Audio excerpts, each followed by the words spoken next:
Ceinture orange, domaine 1, objectif 2, comparer des fractions, mais cette fois-ci avec les méthodes que certains connaissent déjà parce que vous avez bossé sur les ateliers.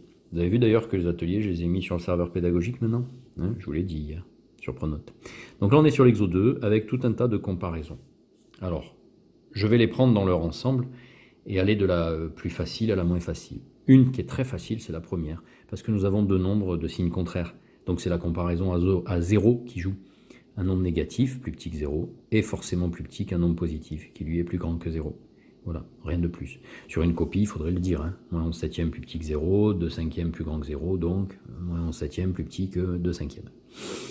Celle-là, nous avons ici une fraction dont le numérateur est plus grand que le dénominateur, donc elle est supérieure à 1. Et celle-là, c'est le contraire, elle est inférieure à 1. Donc, la plus grande que 1 est supérieure à la plus petite que 1. C'est la comparaison à 1, fastoche. Ici, j'ai deux numérateurs identiques.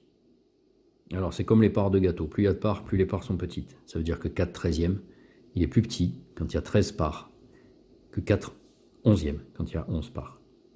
Voilà, ça c'est les deux fractions qui sont rangées dans l'ordre contraire de leur dénominateur quand les numérateurs sont identiques. Voilà. 22 cinquièmes et 9 demi. Ah, ça par contre, il n'y a pas la comparaison à 1, il n'y a pas la comparaison à 0, elles sont toutes les deux plus grandes que 1. Et bien alors ce qu'on va faire, c'est une réduction, même dénominateur, c'est-à-dire qu'on va tout mettre sur 10.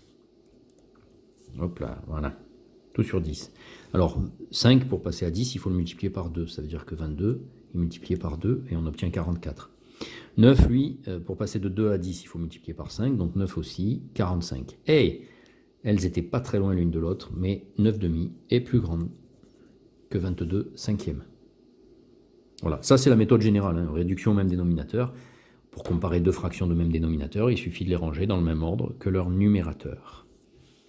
Là, les deux sont négatives, il n'y a pas de comparaison particulière, de situation particulière. Alors allons-y pour une réduction au même dénominateur, qui semble être 14 pour le meilleur candidat qui soit, c'est-à-dire le plus petit possible quand même.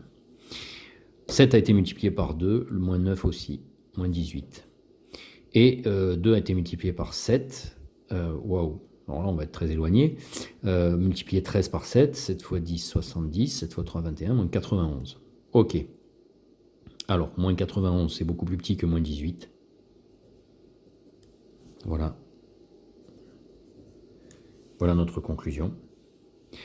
Et enfin pour la dernière, ben là encore, pas de situation particulière, donc en avant pour la méthode générale, réduction au même dénominateur, tout sur 15. Voilà, le premier doit être multiplié par 3. 3 fois 8, 24. 3 fois moins 8, moins 24. Et l'autre multiplié par 5. Moins 55. Moins 55 étant bien plus petit que moins 24, on a moins 8 cinquièmes qui est plus grand que moins 11 tiers. Voilà. On pouvait aussi s'en sortir là dans pas mal de cas, à l'exception de lui. Dans ces deux cas-là, en les encadrant entre deux entiers consécutifs, hein, comme on l'a fait pour l'exo précédent. Ça fonctionne aussi, voilà, mais c'est quand même pas assez rapide de passer par un dénominateur commun. Allez, à plus.